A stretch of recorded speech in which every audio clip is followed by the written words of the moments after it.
प्रिय देशवासियों, नमस्कार।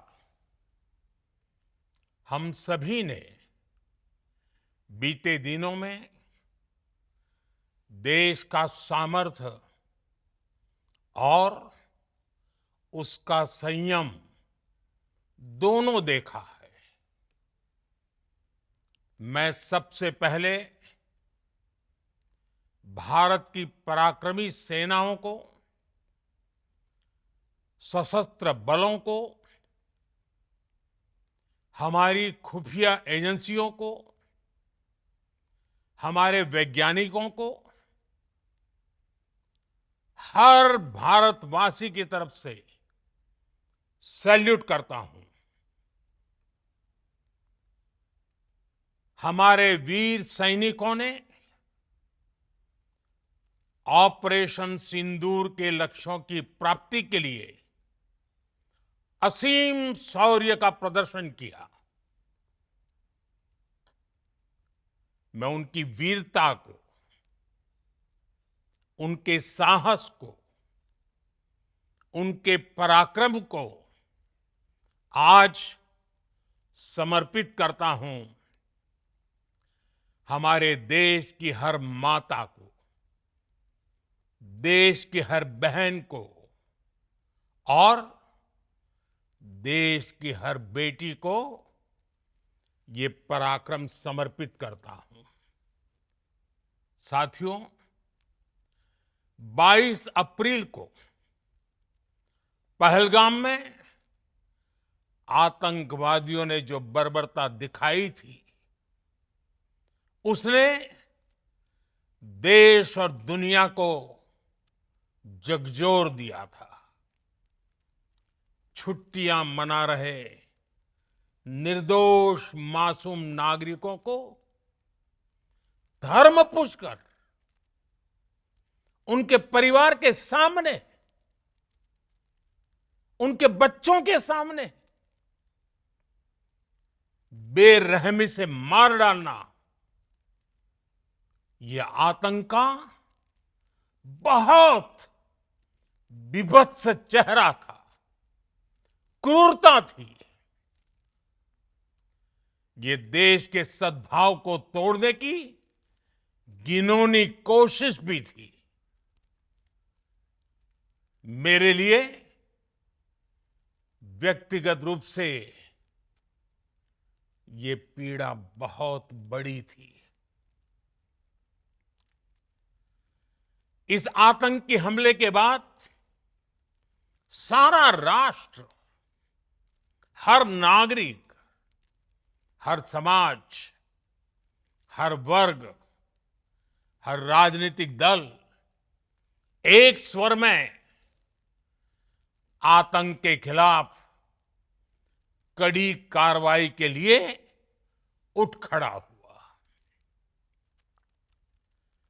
हमने आतंकवादियों को मिट्टी में मिलाने के लिए भारत की सेनाओं को पूरी छूट दे दी और आज हर आतंकी, आतंक का हर संगठन जान चुका है कि हमारी बहनों बेटियों के माथे से सिंदूर हटाने का अंजाम क्या होता है। साथियों, ऑपरेशन सिंदूर ये सिर्फ नाम नहीं है, ये देश के कोटि कोटि लोगों की भावनाओं का प्रतिबिंब है। ऑपरेशन सिंदूर न्याय की अखंड प्रतिज्ञा है।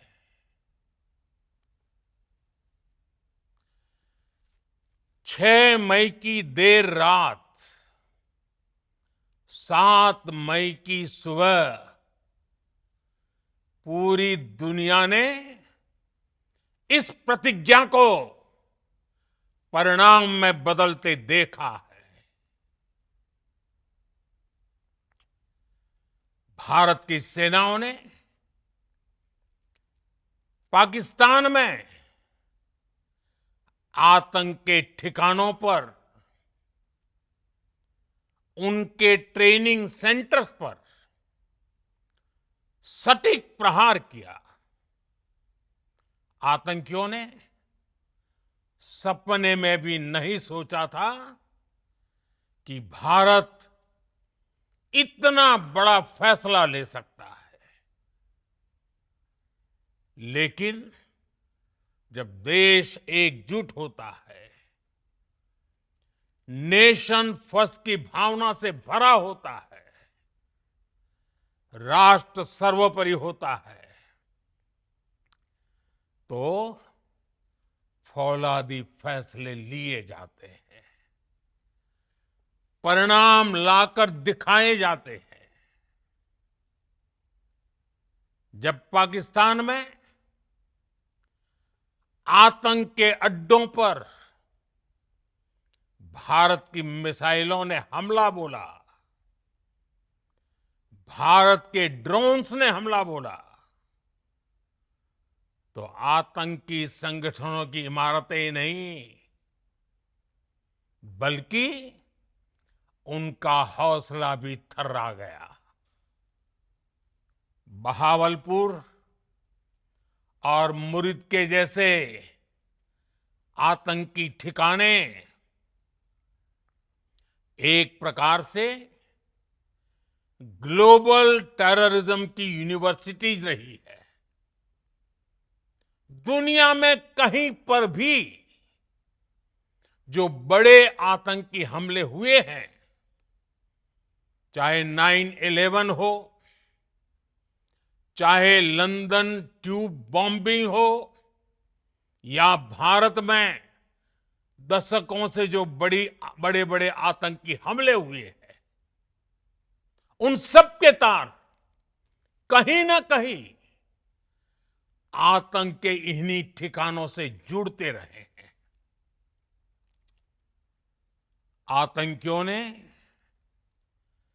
हमारी बहनों का सिंदूर उजाड़ा था, इसलिए भारत ने आतंक के ये हेडक्वार्टर्स उजाड़ दिए। भारत के इन हमलों में 100 से अधिक खूंखार आतंकवादियों को मौत के घाट उतारा गया है। आतंक के बहुत सारे आका बीते 2.5-3 दशकों से खुलेआम पाकिस्तान में घूम रहे थे, जो भारत के खिलाफ साजिशें करते थे। उन्हें भारत ने एक झटके में खत्म कर दिया। साथियों, भारत की इस कार्रवाई से पाकिस्तान घोर निराशा में गिर गया था, हताशा में गिर गया था, बौखला गया था। और इसी बौखलाहट में उसने एक और दुस्साहस किया।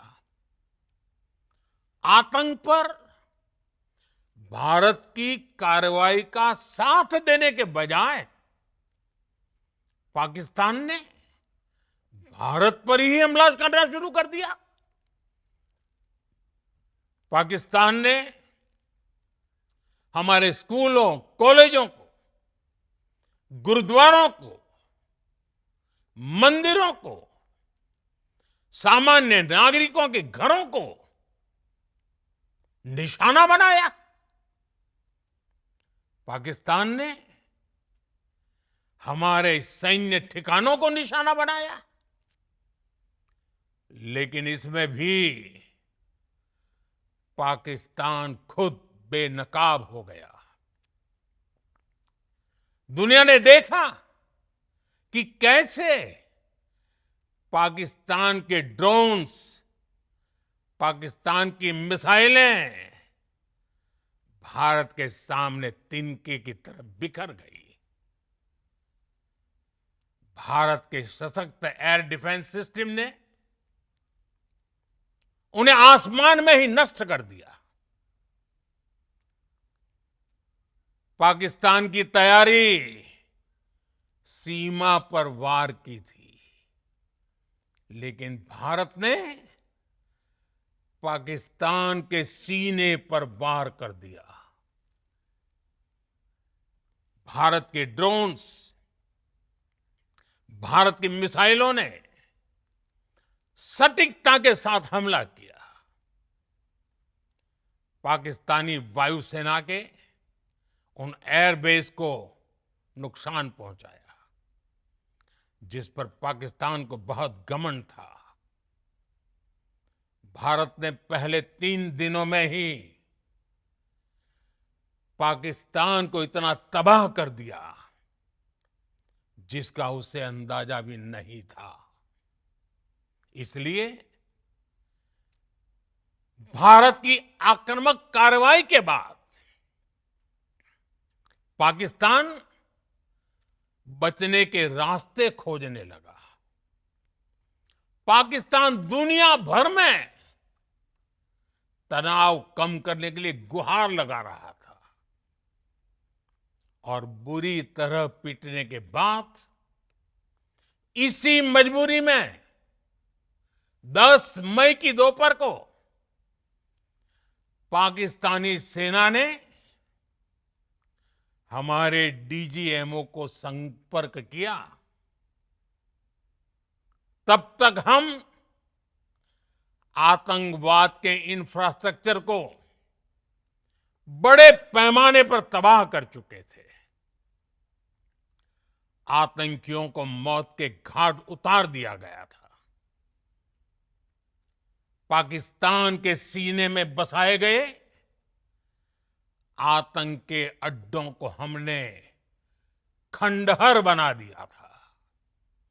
इसलिए जब पाकिस्तान की तरफ से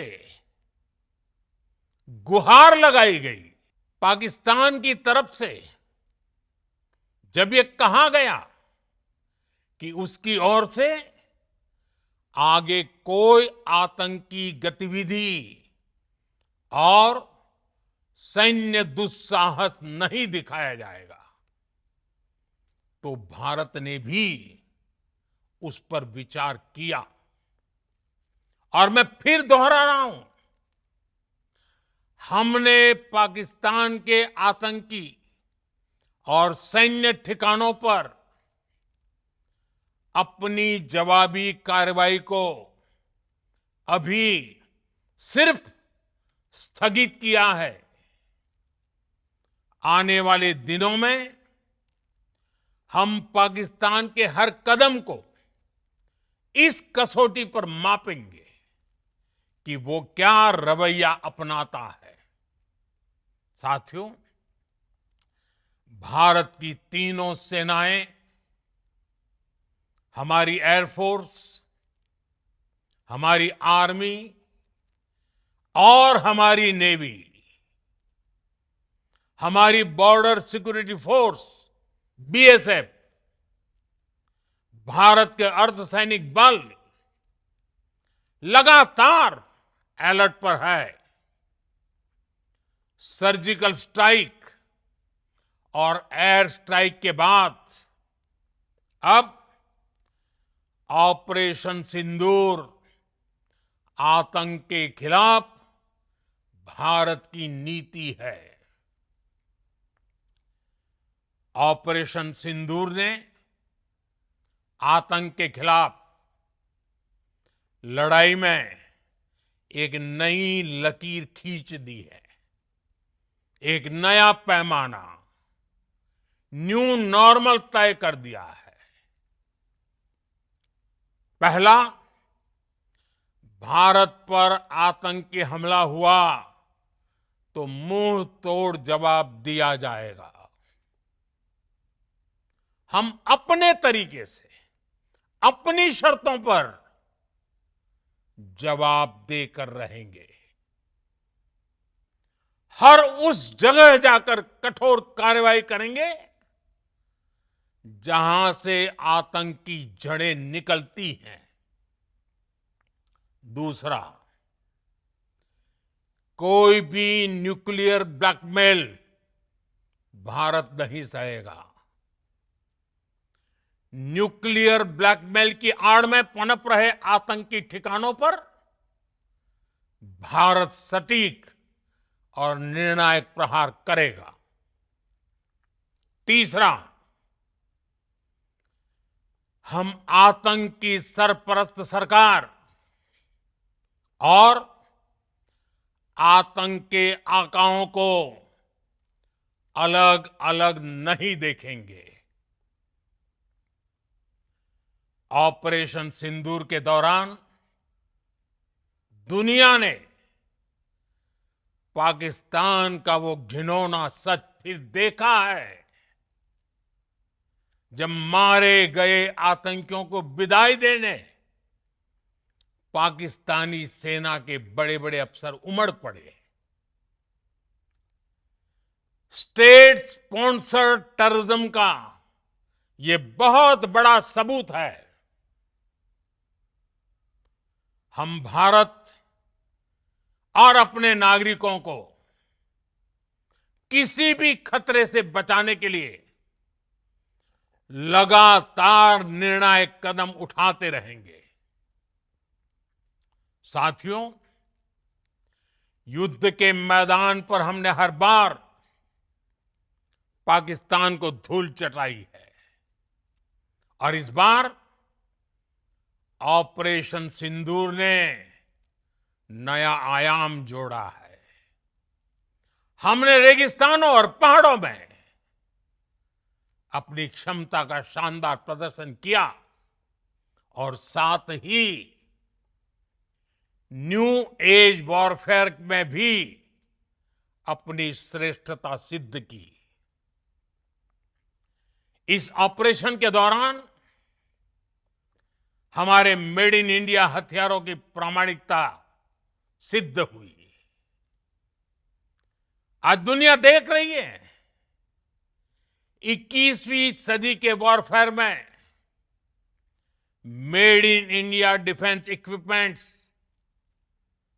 इसका समय आ चुका है। साथियों, हर प्रकार के आतंकवाद के खिलाफ